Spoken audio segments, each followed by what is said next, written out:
जिला पौंछ की तहसील हजीरा के करीब मुसाफिर वैन खाई में जा गिरी। हादसे में 4 अफराद जान बहक, 17 जख्मी हो गए। जख्मियों ने नशु का अस्पताल मुंतकिल कर दिया गया। पुलिस के मुताबिक टांडा गमीर से हजीरा आते हुए बदकिस्मत मुसाफिर वैन टोयोटा हाइएस नरी के मुकाम पर बेकाबू होकर सैकड़ों फीट गहरी खाई में जा गिरी। हादसे में 4 मुसाफिर जान बहक हो गए। जान बहक अफराद में ड्राइवर आमिर समेत 45 साल आसिफ, 20 साल बिलाल और 21 साल आसिम शरीफ शामिल हैं। जान बहक अफराद का ताल्लुक हजीरा के करीबी इलाका गमीर से है, जबकि हादसे में 17 मुसाफिर जिनमें खवातीन भी शामिल हैं जख्मी हो गए।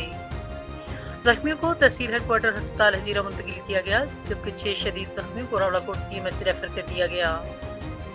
हादसा की इत्तला मिलते ही बड़ी तादाद में मुकामी अफराद समेत रेस्क्यू 1122 इंतजामिया और पुलिस मौके पर पहुंच गई और जख्मियों और नशु को अस्पताल मुंतकिल किया। तहसील हेडक्वार्टर अस्पताल में सैकड़ों शहरी पहुंच गए। अलमनाक हादसा के बाद डिस्ट्रिक्ट पौंछ की फिजा सोगवार है।